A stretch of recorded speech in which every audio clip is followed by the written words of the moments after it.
There you go, first coat of blue. These little white spits, filler, spray filler that flew out of the gun.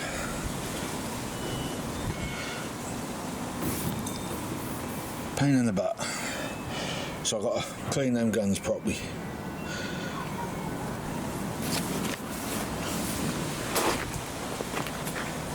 And I need another coat to go on top.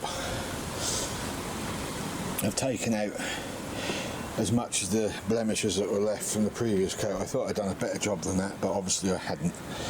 I don't know how this is going to come out though, I will warn you. I think this is going to be a little bit on a diabolical side.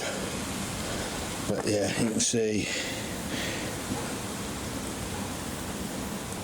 they're going to be a nuisance. Not most of them. Actually, I've got all of them, but I think there needs a little bit more work. Possibly there as well. So we'll let that dry off out here. We'll put it back inside and then we'll hit it with sandpaper a bit more. Yeah. I had to do a bit of refilling here. Loads of pits which would have shown up.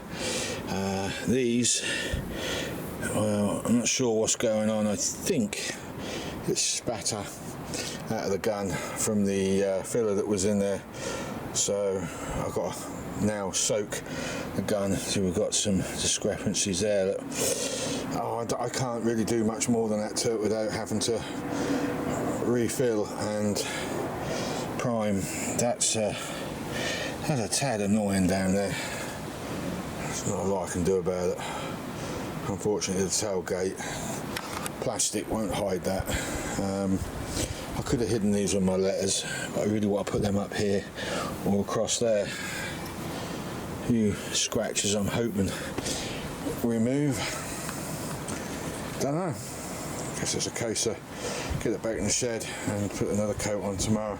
I would do it now, but experience has told me that the thinners will react because I've opened up the surface and softened it all up, and as soon as I put thinners on that, it's just going to explode with crinkles everywhere. I had a lot of that as a problem with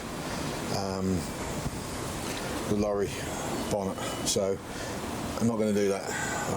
I ain't got enough paint to sling over and do another coat and then another one. I just haven't got it, so we'll put that back in the shed, I think, and we'll just leave that to do its thing. Okay, so I've refilled in those areas, little pinprick filler dips, whatever you want to call them.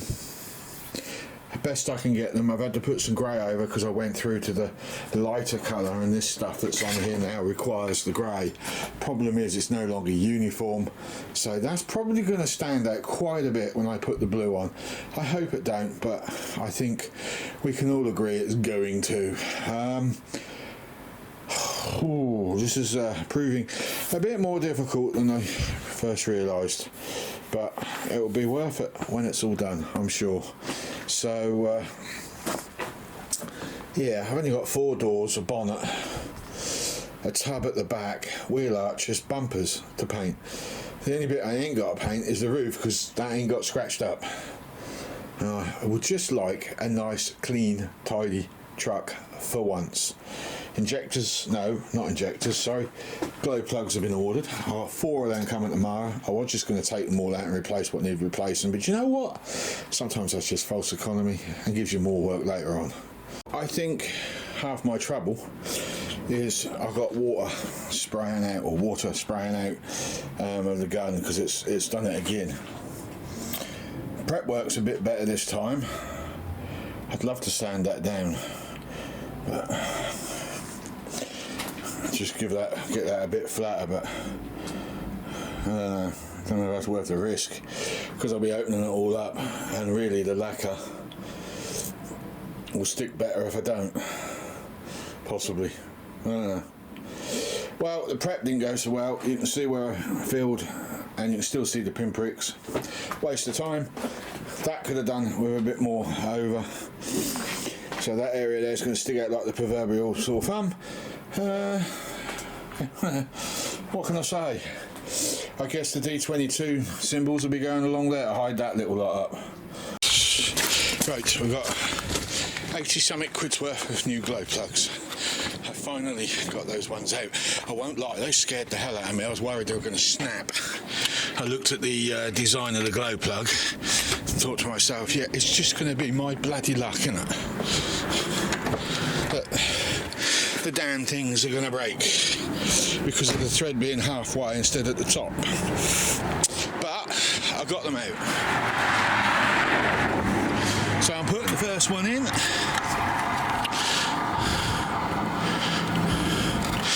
Like so. Literally screwing it in. Nothing particularly special about that, is there? And I will do the same to the rest of the 4. We'll just give it a little nip. I don't think we need any more than that. And we'll go and get the rest and we'll fit them. But before we do that, I'll just show you the old ones. Well, I hope you can see this. That's all I can say.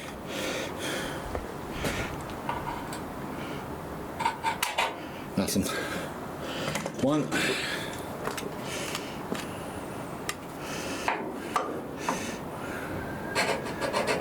Nothing.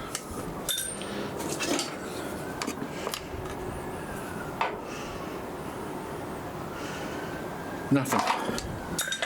Last one.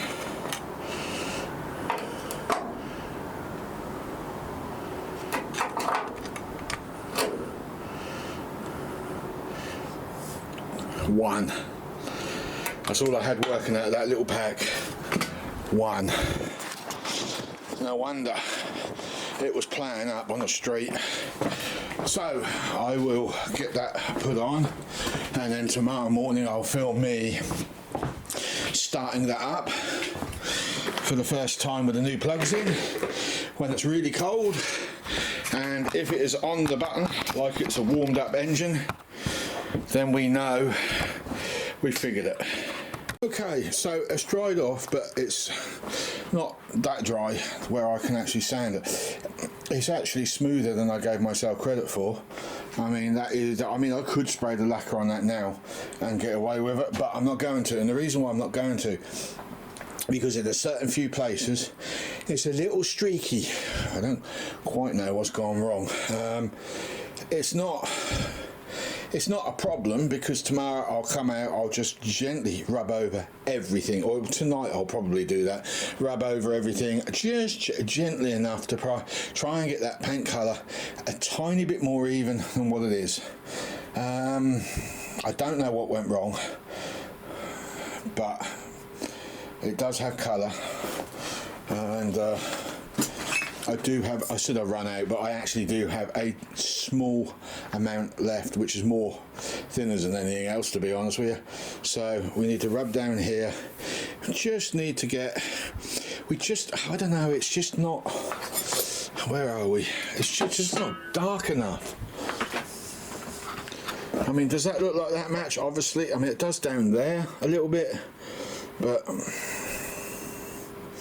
you see the problem? So I think I need to rub it back and try and get that colour back a little bit, and then straight after that, or maybe tomorrow, well, I'll do it tomorrow, I'll put the lacquer on. So I'm going to scratch this surface all up, get it really smooth without going too far, and trust me, I'm not going to concentrate on getting it too far. I just want an even colour all the way through. It's supposed to be metallic. I don't know, there's something weird about this stuff. Maybe I don't know. What have I done wrong? I've done something wrong. That ain't that colour. Weird, isn't it? When it was being sprayed on, it was. Right. I don't know what happened here. Well, I sanded it back. Oh, what a nuisance. I've got white specks. Nothing I can do about it. There you go. One of the lumps that I got is there, but I've got these, I can't have them. That's primer. That's where water poured out of the blinking gun and settled. I've only got 3, 4. 1, 2, 3, 4, 5. Actually, I've got 6. There's not a lot I can do about it. 7. No, 6. 7. There you go, another one there, look. I need to get a decent water separator on that compressor, I think. Blinking nuisance. I won't lie, this blue is bloody difficult to spray. I can't show you properly, but it's so freaking streaky. Ew. You see that? Oh, this paint is horrendous. I hate it. I mean, there's not a lot I can do about it now, but other than rip it all apart and start again, and I've got bits all over the lacquer. It's the wrong weather to be doing it. I've got a water drip there. Or a fly. What's a fly doing in there? It's probably a water drip. May have a leak up there. Who knows? I don't know. I ain't happy with this. Ain't a lot I can do about it though. You can see where I sanded. Oh, maybe that was not my hottest idea. But when I sprayed it, you see I had lines. You could see where... Oh, I'm a little frustrated because I know I can do better. I suppose for the moment I'll have to do, I will rub that down. I think we'll call this video a day and hope I don't muck it up later on, because I'm going to do a little bit more work to it. I think what I'm going to do is I'm going to sand out all of those blemishes. I've got 2 choices really. I can put a little bit of blue with the lacquer, actually. I could do that, and it might just glaze over that enough to hide what's going on, but yeah, there's not a lot I can do about it other than that. Do I put another coat on? I mean, I'm going to have to sand it down first before I do. I can't just dump it on top of this. It's a bit messy. Or should I just live with it and deal with it another day? I don't know. I don't know. I mean, I've got it flat enough. There's no ifs or buts on that one. Nobody can knock me for that. Just bits everywhere. And streaks. I don't know if you can see that, but you can see the lines. I need to go over it again. I think I need to put colour in the lacquer, just a tiny bit of colour. See if I can't hide it that way. I think that would work, actually. I honestly do think that would work. I've done it before. But this blue didn't shake. I either didn't shake the tin hard enough, so the pigments didn't get mixed up, or it's the way I sprayed it on. I'm not sure which. I'm still learning, believe it or not. I'm still learning. I'm no professional. I'm learning through errors. And this is just another error to figure out to why it went wrong. It's darker in one place and lighter in the other. I think I didn't mix the paint enough. I don't think I shook it, because a lot of companies use these machines and I only did it by hand, and I didn't even do it for that long either. That could be what the problem is. Maybe I need to make one of those damn machines, because this is not the first time this has happened. I mean, when that sun hit it, you're going to see that like the proverbial sore thumb. It's going to be horrendous. You're going to see it.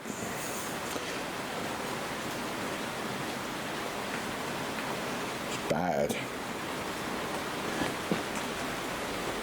Ugh. Not good at all. I didn't have any more blue, so I couldn't go over it again. I mean, I've got a little left, but not enough to do this, you know.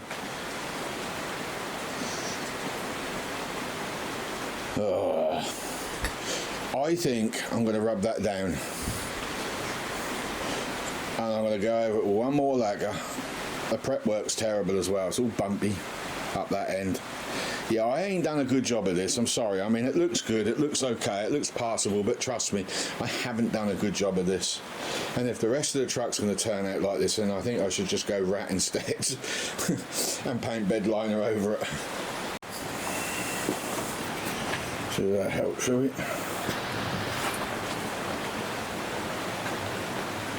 streaky there, streaky there. It's pretty much streaky everywhere. There it ain't. And not so bad there as well, and I didn't sand it down there that much, so it isn't the mix, it's the sanding that cocked it up. I shouldn't have sanded it. That was my mistake. Pretty obvious really when you think about it. The V8 exploded on me. When I say exploded, I mean exploded. The engine bay exploded. Not exploded as in it blew into 1,000 pieces and was dangerous to human life. Nothing like that. No, I had a backfire. I had a massive backfire. Except I had the backfire where a backfire should not have happened. It happened under the valley gasket instead of in the carburetors or the exhaust system. So I don't know what the hell is going on. I have got a fist-sized hole in the valley gasket at the back, where the gas has expanded and then the spark plugs ignite, and it found a channel and then poosh, blew the whole bloody thing out. I have a theory. A theory is simple. When I put the gasket, when I put the manifold back on, I didn't renew the valley gasket, and I didn't clean all the gasket sealer off, so I left gaps. And when I peeled the manifold off, I also disturbed the valley gasket, so I left gaps. What I think has happened is I've been pushing this thing over, and finally the carbs, because I've moved the pump to a lower position, and it's now finally got the pressure to push the fuel in, and it's doing what it needs to do, although it's not doing it brilliantly because the engine is running now, but poorly. So yeah, I think fuel and easy start as well got between that gap and just gassed up, and boom, away it went. Smoke everywhere. I mean, I can't even describe how much smoke. It was a lot of smoke, a lot of smoke. It was like a badly running diesel, you know, diesel engines that throw out white smoke out of the exhaust. That's what was coming out of the engine. Loads of it, plumes of it. Nobody was in any danger whatsoever. It was just a backfire, nothing more and nothing less, except it took out the valley gasket. The bonnet was down at the time as well. So I need to stress that in case any authorities are watching. So next week, or this weekend, I will pull that all apart and I will show you, before I do that, I'll show you the engine running, but I need to get in there. I think I had some sticky valves to why I couldn't get that fuel to move as good as it could. And now I think I've got some bent push rods to replace, which means I've got to go and see my mate, who I gave a handful of push rods to, and see if I can get the leftovers. For some reason he's not bringing them back, I don't know why. I need those damn push rods, and I'm not spending money on them because I've already got them, if you see what I'm saying. There should be some left over. I might even have a few lying around here somewhere, but where the hell they are, I don't know. If I've got any. There might be some in my loft, there might be some sitting around that table area there, but other than that, I wouldn't really know where to look. I am one for not throwing things away. I don't know. Anyway, so with that in mind, that's for this weekend if the weather cleans up. If it doesn't, I'll have to be early next week. So I'll do one video pulling that all apart and showing you the damage, and then I'll do another video, if I can, of repairing the damage and then turning the key over again. I also want to look at those carbs because there's more to meets the eye with those. The floats, I had to buy a new float. I didn't set the float up for starters. You're supposed to put a ruler over the top, and it's supposed to be 1 mil from the float when it pushed down. It's supposed to be 1 mil. Mine probably isn't anywhere near that, which is why I wasn't getting fueled in as well. I wasn't getting sufficient fuel, so I need to set both floats up for starters. I'm going to set them at 1.5 mil because it's a 4 litre, not a 3.5. And the seats as well for the thing, that's something to do with that. I've got to check that out and find out what's going on with that. So I've got a lot of YouTubing to watch. Could do with a manual, but I haven't got the money to buy one, so I can't do that, unfortunately. So there you go. These things are sent to test us, I say. So I will see you hopefully at the weekend if this weather clears up. If not, I'll see you next week. Bye bye.